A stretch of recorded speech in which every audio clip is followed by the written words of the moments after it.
আজকের গল্প আলো, কলমে শুভাঞ্জন চট্টোপাধ্যায়।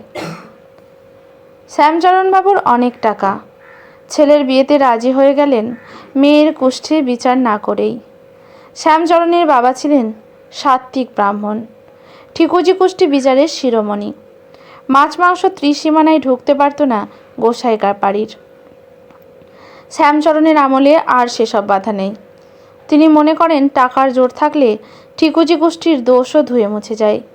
যেখানে মাছ মাংসের বাধা নেই, কুষ্ঠির গেরো নেই, সেই রকম এক পয়সাওয়ালা বাড়ির ছেলের সঙ্গে নিজেদের সাদামাটা ছাপোষা ঘরের মেয়েকে প্রেম করতে দিতে কোন বাপ মাই বা না চায়। তার ওপর ছেলে মেয়ে যেখানে নিজেরাই নিজেদেরকে বেছে নিয়েছে, সেখানে আর কী বা হবে, কী বা কথা থাকতে পারে। আগেকার দিন কি আর আছে? শ্যামচরণবাবু অবশ্য দিনের বিচার করেননি, করেছেন রঙের বিচার। ছেলের বউকে দেখার পর তার মনে হয়েছিল পুত্রবধূ সুন্দরী বটে, তবু যেন আরও একটু ফর্সা হলে একেবারেই মনের মতো হতো, ঠিক যেমনটা তিনি চেয়েছিলেন। এই গোসাই বংশে সবাই ফর্সা। শ্যামচরণবাবুর মায়ের গায়ের রং ছিল পাকা আমের মতো। মাকে দাদু পছন্দ করে নিয়ে এসেছিলেন। আজ যদি তিনি নিজে পছন্দ করে ঘরের লক্ষ্মীকে নিয়ে আসতেন, সেই হিরে জহরাতে মোড়া দেবীকে দেখতে বড় যে মন চায়। লক্ষ্মী তো শুধু রূপের জন্যই নয়, ধনের জন্যও। মেয়ে যে অতি সাধারণ, ছাপোষা ঘরের, অবস্থার মাপকাঠিতেও কোনো তুলনা চলে না। সুতরাং এদিক দিয়েও ভাগ্যকে মেলাতে পারলেন না শ্যামচরণবাবু। এক জীবনে সব কি আর মেলে? এসব মনের কথা আর কাউকেই তিনি বলেননি, এমনকি নিজের স্ত্রীকেও না। সে হয়তো আজকের পাওয়াটুকু নিয়েই সন্তুষ্ট, আর কিছু চায় না তার। এবার শুভস্য শীঘ্রম। শ্যামচরণবাবুও আর পেছনে না তাকিয়ে শুভ কাজে তোড়জোড় করতে লেগে পড়লেন। ভট্টাচার্য পরিবারের একমাত্র ছেলের বিয়ে বলে কথা। আজ অনিমা দেবীর একমাত্র মেয়ের বিয়ে।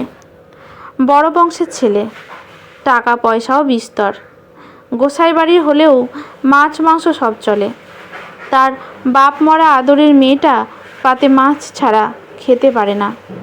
পাত্রপক্ষের উদার ব্যবহারে প্রথমেই মুগ্ধ করেছিল অনিমা দেবীকে।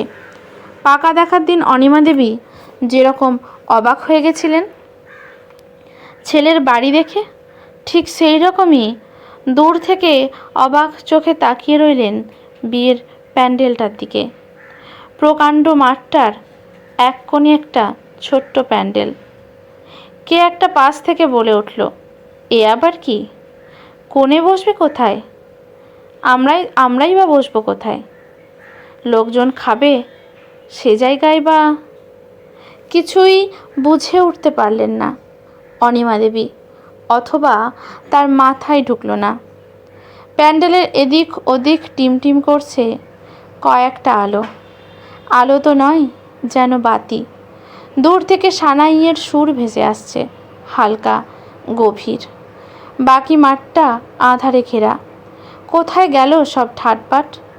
বেশ কিছুক্ষণ এক জায়গায় দাঁড়িয়ে রইলেন অনিমা দেবী। চারপাশে তাকালেন। সঙ্গে আসা বোনঝি পূর্ণিমা তার পিসির দিকে তাকিয়ে বলল, এ কোথায় এসে পড়লাম গো? অনিমা দেবী কিছু না বলে এগিয়ে চললেন। সত্যি কি এখানে আজ তার মেয়ের বিয়ে হচ্ছে, নাকি সবটাই চোখের ভুল? কাকে জিজ্ঞেস করবেন? কোনো চেনা মুখের কাউকেই তো চোখে পড়ছে না। ওই তো জামাই আসছে। অনিমা দেবী ডাকলেন, হ্যাঁ বাবা, এই যে আমরা। ও, আপনারা এসে গেছেন? আসুন আসুন। তুলিকা সেই কখন থেকে অপেক্ষা করে আছে। সে কোথায় বাবা? চারিদিক কেমন যেন অন্ধকার হয়ে রয়েছে। সব কীরকম আসলে? মানে বাবাই তো সবটা দেখেছেন। কাজকর্ম এখনও বেশ কিছু বাকি আছে। তাই আর কি কাজ বাকি আছে বাবা? ওদিকে সবাই যে এসে পড়ল। শ্যামচরণবাবু কোথায়? বাবা আবার ওদিকটায় ব্যস্ত।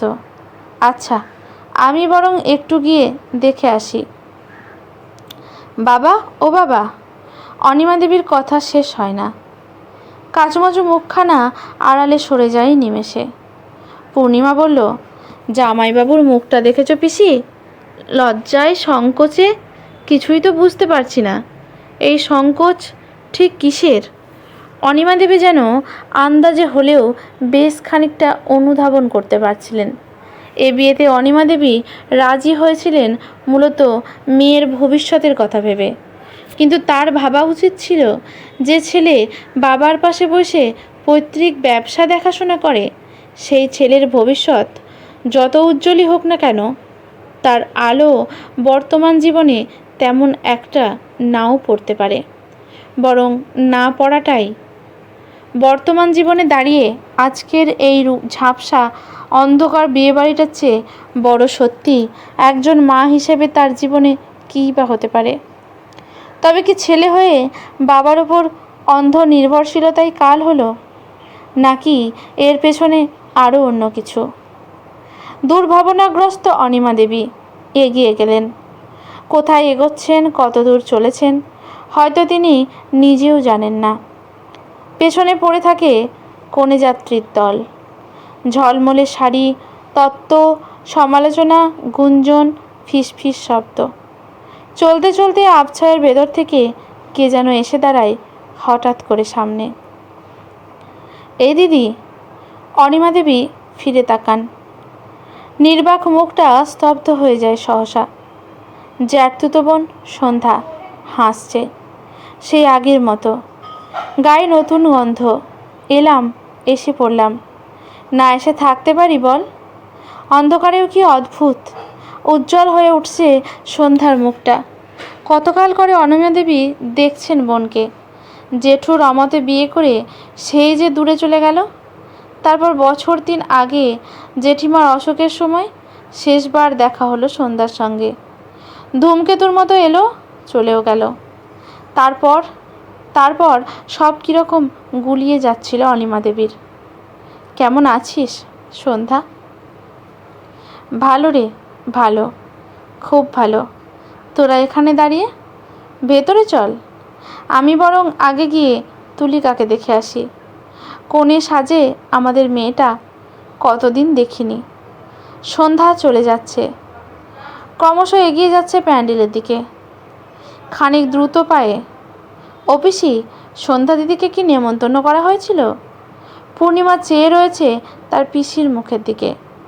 অনিমা দেবী অন্যমনস্ক দৃষ্টি ঘুরে বেড়াচ্ছে প্যান্ডেলের চারিপাশে। কোথায় গেল সন্ধ্যা? এই তো ছিল। তবে কি ভেতরে ঢুকে গেল লোকের মাঝে? আত্মীয় স্বজনদের মধ্যে শুধু ওকেই বলা হয়নি। আসলে মাঝখানে একটা ব্যাপার ঘটে গেছে। এমন একটা ব্যাপার যার জন্য ওকে বলা হয়নি। সেটা যে কি আমি কিছুতেই মনে করতে পারছি না। জেঠিমার অসুখ, তারপর এমন একটা কিছু। আচমকা কি যেন মনে পড়ে যায় পূর্ণিমার। হাতটা শক্ত করে আঁকড়ে ধরে অনিমা দেবীর। ও পিসি, সন্ধ্যা দিদি যে 1.5 বছর হতে চলল মারা গেছে, সেই যে বুকে জল জমে, মনে নেই? এক অদ্ভুত শিহরণ খেলে যায় অনিমা দেবীর শিরা উপশিরায়। কিছু সময় স্তব্ধ হয়ে দাঁড়িয়ে তারপর হাঁটতে লাগলেন তিনি, বেশ খানিকটা দ্রুত পায়ে। এই মাঠ পেরিয়ে, আবছা অন্ধকার পেরিয়ে, বিয়েবাড়ির কলরব কোলাহল পেরিয়ে, সানাইয়ের সুরকে অতিক্রম করে তাকে তার মেয়ের কাছে যে পৌঁছতেই হবে। যেমন করেই হোক পৌঁছাতে হবে। সেখানে পৌঁছলে হয়তো সেই আর একজনকে ঠিক খুঁজে পাওয়া যাবে। আজকের গল্পটি এখানেই সমাপ্ত। গল্পটি ভালো লাগলে লেখকের প্রতি শ্রদ্ধা জানিয়ে একটি কমেন্ট করতে ভুলবেন না। লাইক শেয়ার করে পাশে থাকবেন। ইউটিউব থেকে দেখলে চ্যানেলটি সাবস্ক্রাইব করে বেল নোটিফিকেশানটি অল করে দেবেন। ধন্যবাদ।